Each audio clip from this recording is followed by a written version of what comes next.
The afternoon sun blazed over Grandview Country Club like a spotlight on privilege. Heat shimmered off imported marble tiles and luxury vehicles lined up like trophies. The parking lot hummed with quiet wealth, the kind that didn't need to announce itself. Except when it did. A black sedan glided into a reserved space near the entrance. The engine purred, then fell silent. The door opened. A black woman stepped out, her dusty rose blouse simple and worn, her jeans practical. She reached back for a leather portfolio. "Hey!" The voice cracked across the parking lot like a whip. Heads turned. Marcus Whitmore strode forward, his royal blue blazer custom-tailored, his face flushed with champagne and indignation. His friends trailed behind, phones already rising. "You can't park there." Marcus stopped 3 feet away, close enough to intimidate. "That's a reserved space." Naomi looked up slowly. Her expression remained neutral, unreadable. She said nothing. "Are you the driver?" Marcus's lip curled. "Because your employer should have told you. Staff parking is in the back." Laughter rippled through his group. Someone hit record. Marcus fed off the attention, stepping closer. "This is a members-only club. You understand? Members. Not help." Naomi's jaw tightened almost imperceptibly. Still, she remained silent.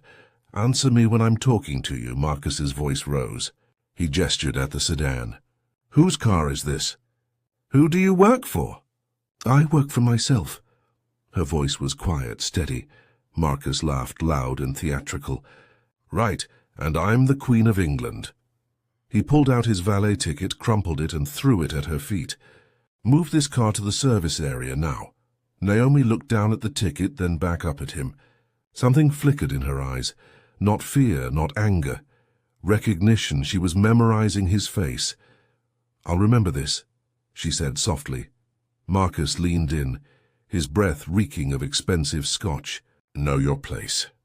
6 hours earlier, dawn had broken over a different world entirely. Naomi's apartment sat in a modest building downtown, the kind where neighbors actually knew each other's names. No doorman, no marble lobby, just honest brick and worn carpet that had seen generations come and go. She stood in her kitchen, coffee brewing, watching the sunrise paint her walls gold. Photos covered every surface. Her father in mechanic's overalls, grease on his hands and pride in his smile. Her father at a drafting table, pencil tucked behind his ear. Her father holding baby Naomi, both of them laughing. The largest frame held a faded blueprint, the original engine design that changed everything. Her father's signature in the corner, small and humble. James Carter never sought glory, only progress. Naomi touched the glass gently. 5 years since he died, and some mornings she still expected to hear his voice calling from the other room. "Morning, Peanut. Ready to change the world today?" She was the CEO of Apex Motors, a $1 trillion empire that dominated the automotive industry. 28 when she inherited it, now 33 and still anonymous to most of the world. No magazine covers, no society pages. Her father had taught her, "Let the work speak louder than your name." The board begged her to go public, hire publicists, build her brand. She refused. Every time executives pushed for flashy marketing campaigns, she redirected funds to research and worker benefits. Her father had started in a garage, remembered what it meant to be invisible. She dressed simply for today's meeting. The dusty rose blouse, comfortable jeans, her father's watch. The Grandview partnership was crucial, a massive contract to integrate Apex technology into luxury properties. But the club itself made her uncomfortable, with its legacy membership requirements and unspoken hierarchies. "Character reveals itself when people think you're powerless," her father used to say. Naomi had learned to watch carefully, to see how people treated those they believed beneath them. She grabbed her leather portfolio and headed to the parking garage. Her personal vehicle waited, a prototype sedan that cost more than most houses, but looked unremarkable by design. Stealth wealth. She slid into the driver's seat, started the engine and listened to it hum. Today was supposed to be simple. Sign papers, shake hands, continue her father's legacy. She had no idea she was driving toward a reckoning, The city blurred past her windows. She thought about the meeting, the contract terms, the expansion opportunities. She thought about her father's dream of making sustainable transportation accessible. She thought about everything except what was waiting in that sun-drenched parking lot. By the time she reached Grandview, the morning's peace had settled into quiet determination. She pulled into the reserved space, her name on the placard, though no one would recognize it. She stepped out into the heat and the judgment, and then Marcus Whitmore opened his mouth. I said, "Move the car." Marcus's voice carried across the parking lot. More phones appeared, capturing every angle. The crowd grew. Club members emerged from the entrance, drinks in hand, drawn by the spectacle. Naomi stood frozen, the crumpled valet ticket at her feet, like evidence of something broken. She could feel eyes on her, dozens of them. Some curious, some uncomfortable, most passive. No one spoke up. "Are you deaf?" Marcus circled her slowly, performing for his audience. "Or just stupid?" His friend Chad laughed too loud, the kind of laugh that begged for approval. "Maybe she doesn't speak English, Marcus." "Oh, she speaks it." Marcus stopped in front of her again. "She told me she works for herself. Can you believe that? Driving a $300,000 vehicle, but she works for herself." Naomi's hands trembled at her sides. She clenched them into fists, forcing stillness. Her father's voice echoed in her memory. "Don't give them the reaction they want. Don't give them anything. Who's your employer?" Marcus demanded. "Give me their name and number. They need to know their help is getting uppity." The word landed like a slap. Several people in the crowd shifted uncomfortably, but no one moved. No one intervened. Security appeared at the edge of the parking lot, 2 men in crisp uniforms. They approached quickly, professionally. Then they saw Marcus. Their pace slowed. One muttered something into his radio and they both stopped, hovering nearby but making no move to interfere. Marcus noticed, and his confidence surged. "See? Even security knows you don't belong here." He turned to his friends, playing to them now. "This is exactly what I was talking about at the board meeting. Standards are slipping everywhere. They let anyone into spaces they haven't earned." Naomi found her voice again, quiet but clear. "I have a meeting here. I'm expected. Right in the service entrance, maybe." Marcus pulled out his phone. "What's the name?" "I'll call your boss myself. Let them know how their driver represents them." "I don't have a boss." Each word cost her something. Marcus's face darkened. He grabbed his champagne glass from Chad's hand and stepped closer. "You're really going to stand there and lie to my face?" Naomi met his eyes. She didn't blink, didn't look away. For 3 seconds that felt like hours they stared at each other. His fury met her dignity. Neither moved. Then Marcus threw the champagne. The golden liquid arced through the sunlight and splashed across her chest. The dusty rose fabric darkened immediately, the stain spreading like blood. Gasps rippled through the crowd. Phones captured every frame. Naomi looked down at her ruined blouse. Her father's watch on her wrist was flecked with champagne. She touched it carefully, wiping it clean with trembling fingers. When she looked up, her eyes were wet, but her voice didn't shake. "I'll remember this." Marcus laughed, but it sounded forced now, desperate. "Yeah, you and what lawyer?" His business partner, a thin man in a cobalt blue suit, tugged at Marcus's arm. "Hey, Marcus, that car, those custom features." I don't care." Marcus shook him off. "She needs to learn her place." Naomi picked up her leather portfolio from where she'd set it on the ground. She held it against her chest, covering the stain. Without another word, she turned and walked back to her car. The crowd parted silently. Phones still recording, eyes still watching. No one helped her. No one apologized. They just watched as she opened the door and disappeared inside. Marcus raised his glass triumphantly. "That's how you maintain standards, gentlemen."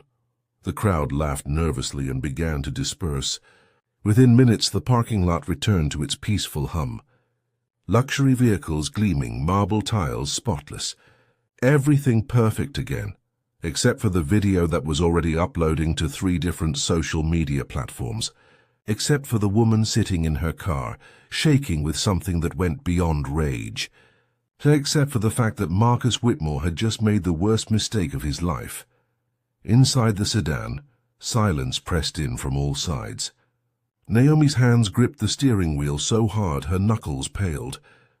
The champagne stain had spread across her entire blouse now, sticky and cold against her skin. She could smell it, expensive, cloying, humiliating. Her chest hurt. Not from the liquid, but from something deeper. The weight of being seen as less than, the burden of dignity under assault, the exhaustion of maintaining composure when every cell in her body screamed for release. She looked at herself in the rearview mirror. Her father's eyes stared back at her from her own face. He would tell her to breathe, to center herself, to remember that other people's hatred said nothing about her worth. But this wasn't just about worth. This was about power and assumption, and the casual cruelty of people who'd never been told no. Her phone buzzed. Once, twice, then continuously. Notifications flooded in. She picked it up with shaking hands and watched her own humiliation play on repeat. The video had been posted with the caption, "Entitled driver tries to use member parking at Grandview." Got what she deserved. Comments poured in. Some defended her. Most didn't. She should have known her place. Play stupid games, win stupid prizes. At least he didn't call the cops. At least he didn't call the cops. The bar was so low it lived underground. Naomi set the phone down and closed her eyes. She remembered being 7 years old, watching her father come home with grease under his fingernails and defeat in his shoulders. Someone had taken credit for his work again. Someone had dismissed his ideas again. Someone had reminded him of his place again. He'd knelt down in front of her, taken her small hands in his large ones and said, "Peanut, the world will try to make you small. Don't help it. You grow anyway. You grow in spite of everything." She'd grown. God, she'd grown. Built an empire. Revolutionized an industry, employed hundreds of thousands of people. Hands still to Marcus Whitmore, she was just a driver who didn't know her place. The irony would have been funny if it didn't hurt so much. Her phone buzzed again. "Hey, calendar reminder. Partnership meeting, Grandview Club, 2:00 p.m. The meeting she'd come here for, now impossible to attend in a champagne-soaked blouse. She started the engine. The sedan purred to life, responsive and powerful. $300,000 of engineering excellence. Her engineering, her design, her company. Marcus Whitmore had no idea who she was. But he would. They all would. She pulled out of the parking space slowly, carefully. In her mirror, she saw Marcus and his friends still standing near the entrance, laughing about something. Her humiliation had already become background noise in their perfect day. Naomi drove toward the exit, then stopped. She looked back one more time at the club, at the marble and the privilege and the casual cruelty dressed in expensive clothes. "I'll remember this," she said again, to herself this time. A promise, a vow. Then she drove away, leaving nothing behind but a viral video and a man who'd just destroyed his own future without knowing it. 20 years earlier, Detroit was still rebuilding its soul. The automotive industry's collapse had left scars across the city, but some people saw wounds as opportunities to heal differently. James Carter was one of them. He worked in a garage owned by Gregory Whitmore, Marcus's father. The pay was terrible, but the access was invaluable. James stayed late every night, sketching designs on napkins and scraps of paper. He dreamed of engines that didn't devour the earth, cars that ran clean and powerful and affordable. Gregory noticed the designs one day while emptying trash. He flipped through the napkins, his expression unreadable. "These yours, James?" "Yes, sir." "Just ideas." James's voice had been younger than hopeful. Ideas are worthless until someone makes them real. Gregory pocketed the napkins. "Get back to work." 3 months later, Gregory filed for a patent, the revolutionary engine design that would reshape the automotive industry, under the Whitmore name. He licensed it to major manufacturers, built an empire on someone else's genius, and pushed James out with a small severance check and a veiled threat. James could have sued. Should have sued. But he had a daughter to raise and rent to pay. So he took the money, found work at another garage, and started over. Every night he drew new designs. Every weekend he saved. Every year he built himself back up from nothing. It took him 15 years to buy the patent back. He did it through shell companies and lawyers, kept his name hidden until the final signature. When Gregory realized what happened, he tried to fight. But the law for once favored the actual inventor. James used that patent to build Apex Motors. He hired the overlooked, the underestimated, the people who worked 3 jobs to feed their families. His company became known for innovation and integrity, the 2 things Gregory Whitmore had never possessed. He never told anyone about the theft, never gave interviews about the Whitmore family. Moving forward, he'd tell Naomi when she asked why he didn't seek justice, we build new things instead of burning old ones down. But on his deathbed, he'd held her hand and said something different. I taught you integrity, Peanut. But don't confuse integrity with doormat. If someone tries to crush you, you don't have to help them do it. Naomi had nodded, not understanding yet what he meant. She'd been 26, freshly installed as CEO, terrified of failing his legacy. The board wanted her to sell, to cash out, to let older men take over. She'd refused and proved herself over 7 brutal years. She'd kept her father's philosophy: lead with innovation, treat people with dignity, let the work speak louder than the name. She'd kept his secrets too, especially the one about the Whitmores, until today. Until Marcus Whitmore's champagne-soaked reminder that some families passed down more than wealth. They passed down character, and the Whitmore character was rotten to its core. Naomi pulled into her apartment parking garage and sat in the silence. Her phone continued buzzing. The video had spread beyond social media now. Local news, gossip sites, think pieces about class and race and public spaces. She looked at her father's photo on her phone's lock screen. He smiled back at her, permanently frozen in better days. What do I do, Dad? She whispered, but she already knew. Integrity didn't mean accepting humiliation. It meant responding with truth. She opened her laptop and started researching. Marcus Whitmore, Whitmore Development, corporate partnerships, business relationships, every thread that connected his empire to the world. And there, buried in a press release from 6 months ago, she found it. Whitmore Development's entire smart building initiative, the cornerstone of their brand, built exclusively on Apex Motors technology, luxury vehicle integration, sustainable energy systems, automated transit, all her patents, all her designs. The partnership contract came up for renewal in 30 days. Naomi's hands stopped shaking. Her breathing steadied. The champagne stain on her blouse had dried now, leaving a dark mark across her chest like a battle scar. She picked up her phone and called her executive assistant. Sarah, I need you to pull every file we have on Whitmore Development. Every contract, every clause, every contingency. I want it on my desk by tonight. Is everything okay? Sarah asked carefully. Naomi looked at her reflection in the laptop screen. Her father's eyes stared back. Everything's about to be. The files arrived at midnight, delivered by courier to her apartment door. Naomi spread them across her dining table, hundreds of pages of legal documents that represented the foundation of Marcus Whitmore's empire. She read through the night. Coffee went cold. Dawn approached. The city's sounds shifted from sirens to birdsong, and with each page the picture became clearer. Whitmore Development wasn't just partnered with Apex Motors. It was dependent on it. Every luxury property, every smart building, every innovation Marcus claimed as his vision, powered by her technology. The contracts were ironclad but temporary. Renewal required mutual agreement from both parties.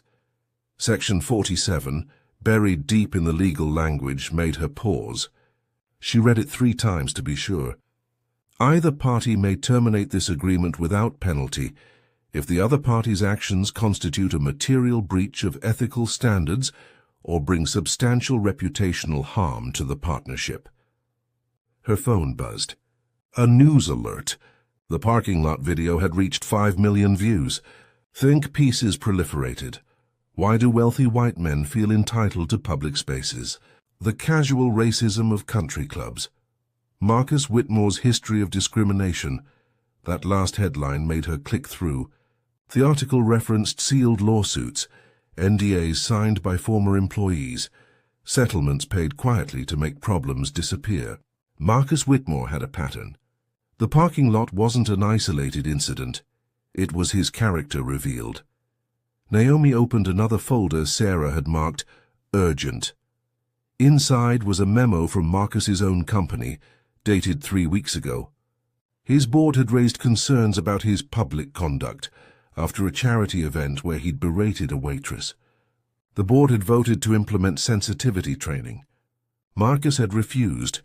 "They work for me," he'd said in an email. "I don't answer to them." The arrogance was breathtaking and documentable. Naomi's heart pounded against her ribs. She could end him. Not with anger or revenge, but with simple contractual execution. She had grounds for termination. She had evidence of ethical breaches. She had the power she'd always possessed, but never needed to use. Her father's voice whispered in her memory. Integrity over revenge, but her own voice rose stronger. Justice isn't revenge. She picked up her phone and called her head of legal. "Tom, it's Naomi. I need you to prepare termination paperwork for the Whitmore Development Partnership. Full legal justification under Section 47. Naomi, that's $100 million contract. Are you sure?" "I've never been more sure of anything." Her voice didn't waver. "They'll fight this. Marcus Whitmore doesn't lose quietly. Then he'll lose loudly." She hung up and opened her calendar. The partnership renewal meeting was scheduled for next week. Marcus would be there, expecting to sign papers and continue his empire's expansion. Instead, he'd face consequences. Real ones. The kind money couldn't erase. Naomi stood and walked to her window. The city stretched below, waking up to another day of inequality and injustice, and people like Marcus Whitmore getting away with casual cruelty. She couldn't fix everything. But she could fix this. Her phone buzzed again. "Sarah, the video is everywhere. Board members are calling. What do you want me to tell them?" Naomi typed back, "Tell them the CEO will handle it personally." She booked a flight to Marcus's city. She scheduled a meeting with her legal team. She prepared documents that would dismantle his empire piece by piece. Not illegally, not unethically, just contractually, professionally. With the same cold efficiency Marcus had used when he threw that champagne. The sun rose fully now, painting her apartment gold. Naomi looked at her father's photo one more time.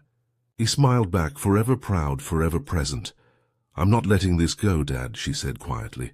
"I know you taught me to move forward. But sometimes justice requires you to turn around and face what's behind you." She imagined he'd understand. She hoped he'd approve, because Marcus Whitmore was about to learn something his father never taught him. Power isn't permanent. It's borrowed. And when you abuse it, someone eventually asks for it back. Naomi Carter was asking now. Then she wasn't taking no for an answer. 3 days passed in a blur of headlines and board meetings. The video went viral in the worst way. People arguing about race and class while Marcus played victim. He hired a PR firm that specialized in reputation rehabilitation. They crafted a statement. "I deeply regret any misunderstanding that occurred. My words were taken out of context, and I apologize if anyone was offended, The statement trended for its tone deafness, but Marcus didn't care. His lawyers assured him nothing would come of it. No lawsuit, no name attached to the victim, no follow-up. It'll blow over. He did a morning show interview, sitting in his leather chair with practiced humility. "This is what's wrong with cancel culture," he told the sympathetic host. "I was enforcing club rules. The space was reserved. But now my family's receiving death threats. Half the audience believed him. Comments flooded in supporting him. He was just doing his job. People are too sensitive. This is reverse discrimination. His company's stock dipped initially but recovered. Donations to his charitable foundation surged from supporters. Marcus felt vindicated, powerful again. Crisis averted, his publicist said at the emergency meeting. That evening, Marcus returned to Grandview for dinner, the same parking lot where everything started. He pulled into his usual space, not the one where Naomi had parked, but close enough to see it. He climbed out of his car and looked at the empty space. The memory made him laugh. "Know your place," he muttered, still proud of the line. He headed inside to celebrate with his friends. None of them noticed the black sedan still parked 3 rows back. It hadn't moved in 3 days. A thin layer of dust covered the hood, but the gold Apex Motors emblem still caught the fading sunlight, gleaming like a promise. Inside the club, Marcus raised a glass. Outside, the sedan waited. Naomi sat in her office 2,000 miles away, reviewing the contracts one final time. Her phone rang. Marcus's assistant calling the CEO of Apex Motors to confirm the partnership renewal meeting.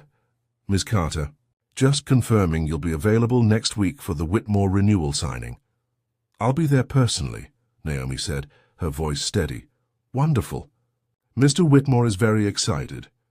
He considers this partnership the cornerstone of our expansion." "I'm sure he does," Naomi ended the call. Her team had prepared everything: termination paperwork, evidence of ethical breaches, alternative partnership proposals for Marcus's competitors. The board had voted unanimously to support her decision. Tom, her head of legal, had warned her, "This will destroy him publicly." "Are you prepared for that?" Naomi had thought about her father, about the stolen patent, about 20 years of stolen credit. She'd thought about the champagne stain that wouldn't quite wash out of her dusty rose blouse. "I'm prepared," she'd said.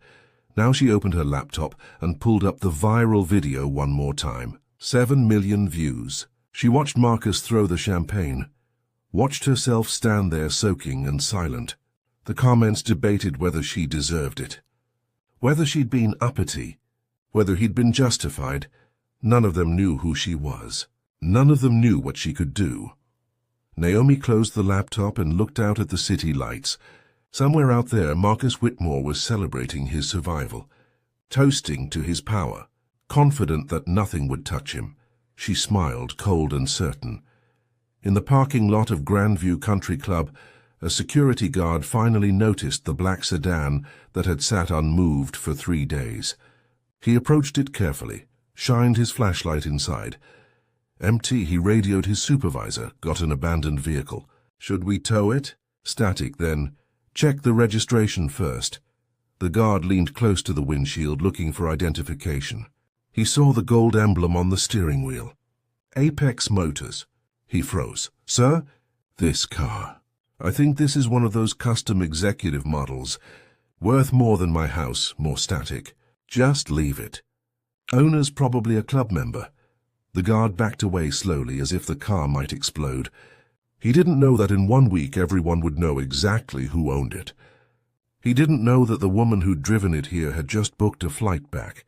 He didn't know that the silence before a storm can be deceiving. That power hidden is power waiting. That justice delayed isn't justice denied. Sometimes it's just justice preparing. Marcus Whitmore finished his dinner, paid with a black card, and drove home to his mansion. He scrolled through supportive comments on his phone. He felt invincible. He had no idea his empire was already crumbling. The demolition just hadn't started yet, but Naomi Carter knew. And in 7 days, so would the world. The morning of the meeting arrived with cruel sunshine. Naomi stood outside the conference room in Whitmore Development Headquarters, watching through the glass walls as Marcus held court. His laughter boomed across marble floors. His team circled him like planets around a sun, absorbed in his gravity. The building itself was a monument to excess. Gold accents everywhere, imported stone. his father's portrait dominating the lobby like a patron saint of stolen legacies. Every surface screamed wealth. Every detail demanded acknowledgement. Naomi felt small standing there in her ivory blazer, her father's watch heavy on her wrist. The champagne-stained blouse was gone, replaced but not forgotten. Her reflection in the glass looked uncertain, vulnerable. A woman who'd been humiliated and come back for more. What if this changed nothing? The thought crept in like poison. What if power always won? Marcus had money, lawyers, connections that reached into every corner of influence. She had contracts and clauses, words on paper that might mean nothing when confronted with his smile and his checkbook. Her hand trembled as she reached for the door handle. She pulled back, steadied herself. Inside the room, Marcus gestured broadly, telling some story that made his team laugh. He looked untouchable, invincible, everything her father never was. She thought about walking away, letting it go, accepting that some battles couldn't be won, and some people never faced consequences. It would be easier, safer. Then she touched her father's watch, felt the familiar weight of it. He'd worn this watch in Gregory Whitmore's garage while being robbed of his genius. He'd worn it while rebuilding from nothing. He'd worn it the day he bought back his own patent and started Apex Motors. He'd never walked away. He'd just walked forward differently. Naomi straightened her blazer. She wasn't powerless. She'd never been powerless. The world had just assumed she was. Marcus had assumed she was. Assumptions could be corrected. She gripped the handle again, firmer this time. Through the glass, Marcus's head turned. For a moment, their eyes met. He didn't recognize her yet. She was just another person in business clothes, another forgettable face. That would change in the next 10 minutes. Naomi opened the door and stepped into the room. The laughter died instantly. All eyes turned toward her. She walked to the head of the conference table. Not a guest's chair, not an observer's position. The CEO's seat. Marcus's smile faltered slightly. Confusion flickered across his face. "I'm sorry, but this is a private meeting. If you're looking for... I'm Naomi Carter." Her voice cut through the air clean and sharp.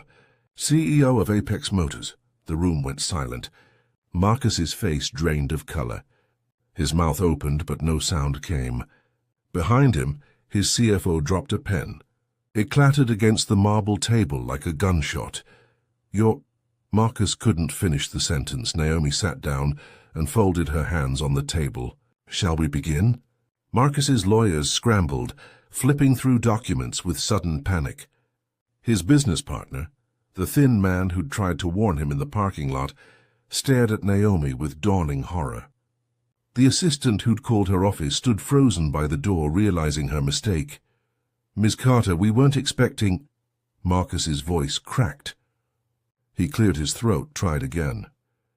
"We thought the Apex representative would be someone else." Naomi smiled without warmth.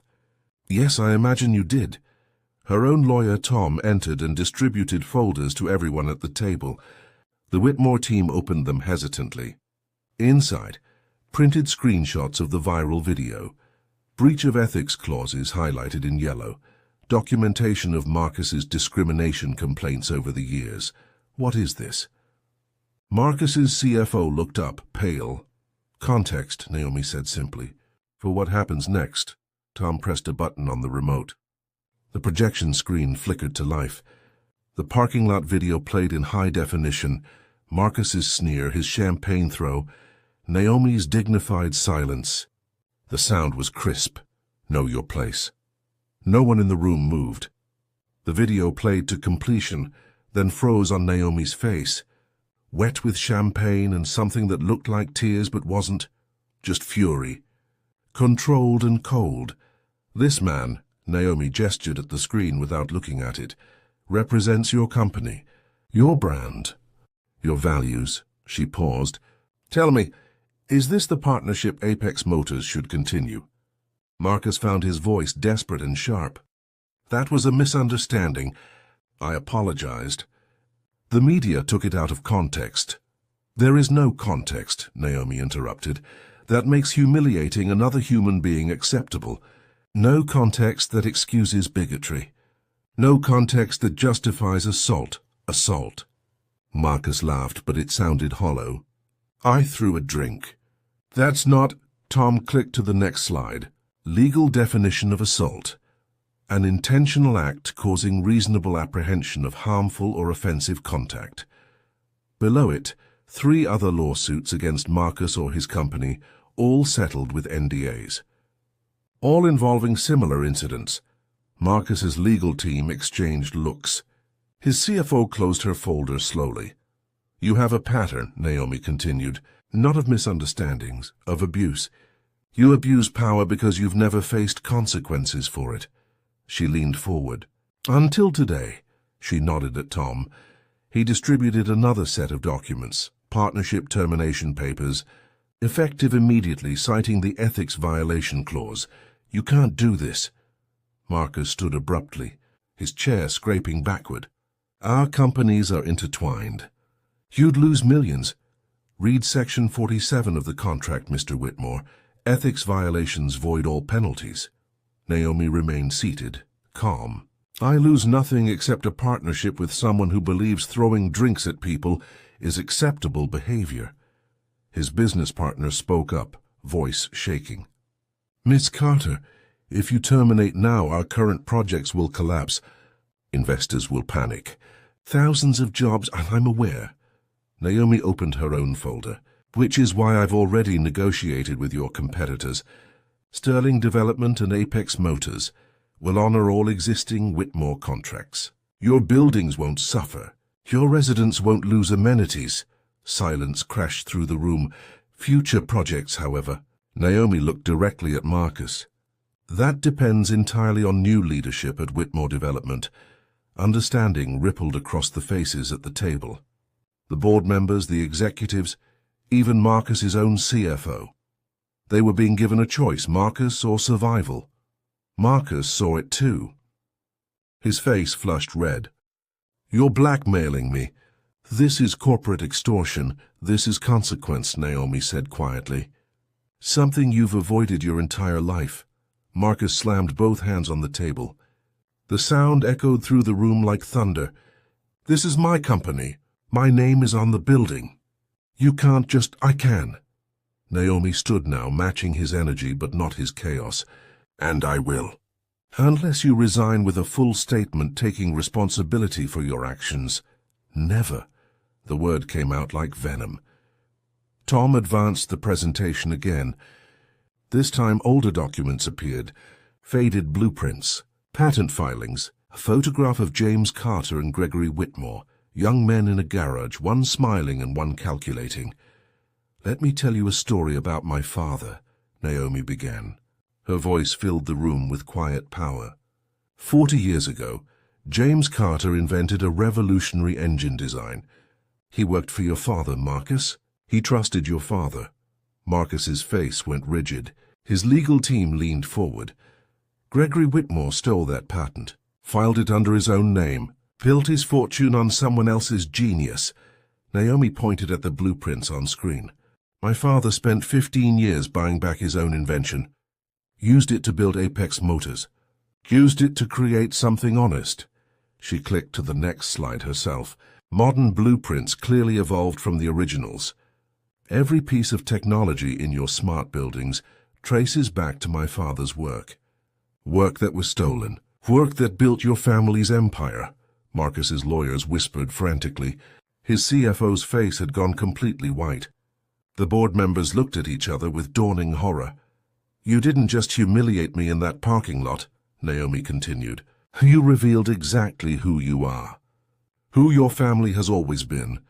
People who take what doesn't belong to them and feel entitled to keep it. That's slander. Marcus sputtered. You can't prove any of this. Tom distributed another folder. Inside, court documents from the patent case, Gregory Whitmore's original fraudulent filing, James Carter's evidence proving invention. Everything legal, everything documented, everything buried for decades because James Carter chose to move forward instead of backward. I can prove all of it, Naomi said. The question is whether I need to. She walked around the table slowly, her heels clicking against marble. You have a choice, Marcus. Resign today with a statement acknowledging your pattern of discrimination. Apologize publicly and genuinely. Step down and let this company continue without you. Or, his voice was barely a whisper now, or I release everything. The theft, the patents, your father's fraud, your discrimination history. Every lawsuit, every settlement, every NDA. Naomi stopped in front of him. Your name becomes synonymous with corruption. Your family's legacy dies. Hand Apex Motors terminates every contract, every partnership, every connection to Whitmore Development. You'd destroy thousands of jobs out of spite? Marcus tried for righteous indignation, but it came out desperate. I'm not destroying anything. You did that the moment you decided to humiliate a woman in a parking lot. Naomi's voice softened, but somehow became more dangerous. I'm just making sure everyone sees what you built your empire on. Lies and stolen brilliance and casual cruelty. Marcus looked around the room for support.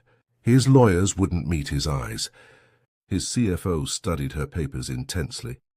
His business partner stared at the wall. Even his assistant had backed toward the door. Marcus. The CFO spoke for the first time, her voice careful. Perhaps we should discuss this privately. There's nothing to discuss. He wheeled on her. This is blackmail. This is justice. Naomi's words landed like a verdict. Something my father never got. Something you've never faced. She walked back to her seat and sat down, composed and certain. You have 48 hours to decide. Resign with dignity, or be removed without it. The room held its breath. Outside, the city continued its noise. Inside, silence stretched like a chasm. Marcus's hands trembled. His face cycled through emotions. Rage, fear, disbelief, calculation. Finally, he looked at Naomi with something that might have been recognition. Not of her as a person, but of her as an equal. Someone who could actually hurt him.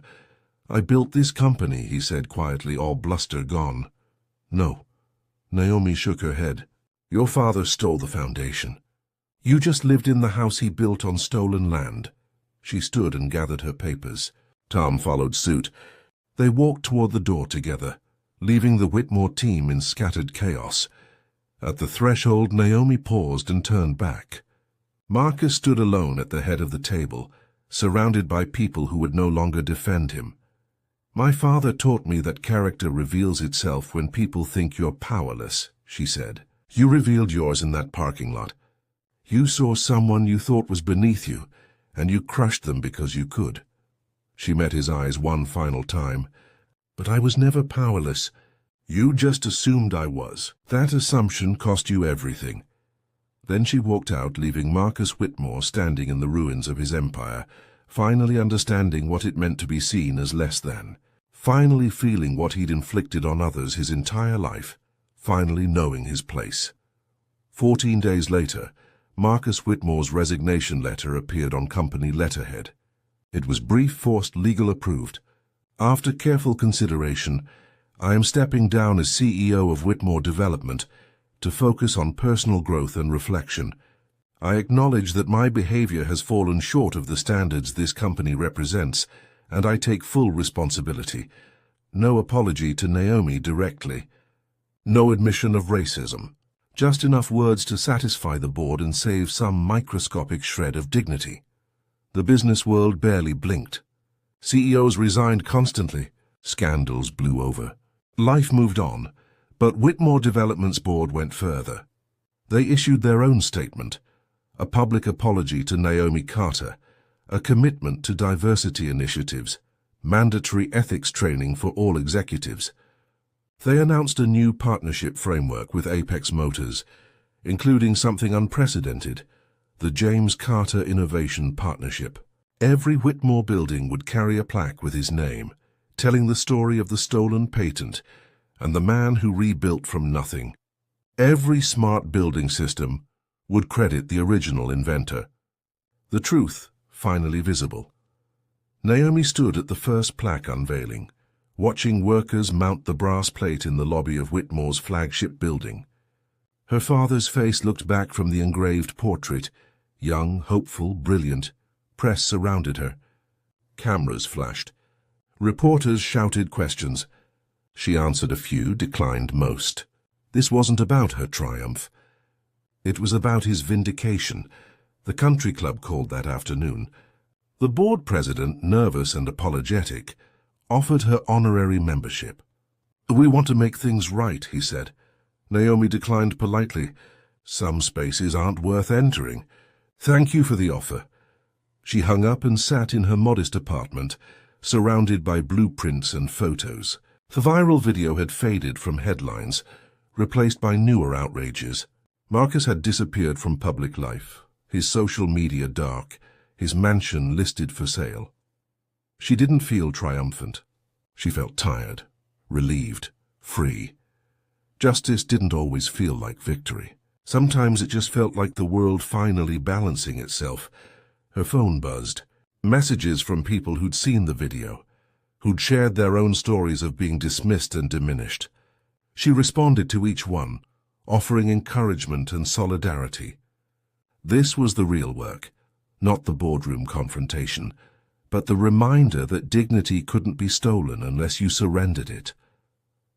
That evening, Naomi drove past Grandview Country Club one final time. The parking lot glowed in the sunset, marble tiles perfect and untouched. The space where she'd been humiliated was filled now with someone else's luxury car. She didn't stop, didn't slow down, just drove past, windows open, her father's watch catching the golden light. Some chapters closed quietly. No dramatic music, no cinematic slow motion, just the simple act of moving forward, carrying lessons but not wounds. Marcus Whitmore had tried to put her in her place. Instead, he'd found his own, smaller than he'd ever imagined, stripped of the power he'd abused. And Naomi? She'd found hers too. Not beneath anyone, not above everyone, just exactly where she'd always been, standing in her own strength, built on her father's foundation, unmovable and unbreakable. Late that night, Naomi sat at her dining table with a cup of tea and her father's old blueprint. She traced the lines of his original engine design with her finger, following the genius that had changed everything. Power was strange, she thought. People assumed it came from money or position, or the ability to control others.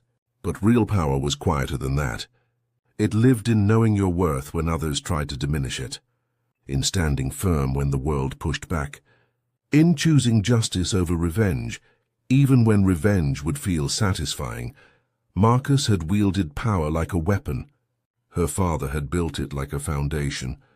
The difference between them was the difference between taking and creating. She thought about the parking lot, the champagne stain, the moment when Marcus told her to know her place. He'd been right in a way. She did know her place. She'd always known it. Her place was at the table, at the head of the company. In the conversation about progress and innovation, her place was wherever she chose to stand, and no one else's assumptions could change that. The viral video would live forever on the internet, a permanent record of her humiliation. But it would also serve as evidence, not of her weakness but of what happened when arrogance met its match, when cruelty confronted consequence. Her father's voice echoed in her memory one more time. Character reveals itself when people think you're powerless. Marcus had revealed his. Arrogant, cruel, entitled. She'd revealed hers too. Dignified, strategic, unbreakable. The world had watched both revelations. Let them draw their own conclusions. Naomi closed the blueprint carefully and returned it to its frame. Tomorrow she'd return to work, to innovation, to building things that mattered. The Whitmore situation was over. Justice had been served. But tonight she sat with her father's memory and let herself feel everything. The pain, the triumph, the exhaustion, the peace. We did it. Dad, she whispered to his photo, we did it right. Outside her window, the city glowed with millions of stories. People being underestimated right now. People being told to know their place. People standing at crossroads, deciding whether to fight back or stay silent. She hoped some of them had heard her story. She hoped they remembered silence wasn't weakness. Sometimes it was strategy. Sometimes it was strength gathering itself. Sometimes it was power waiting for the perfect moment to speak. And when that moment came, when the truth finally emerged and justice finally arrived, it didn't need to shout. It didn't need to rage. It just needed to be undeniable. Naomi Carter had been undeniable. Her father had been undeniable. The truth eventually always was. She finished her tea and turned off the lights.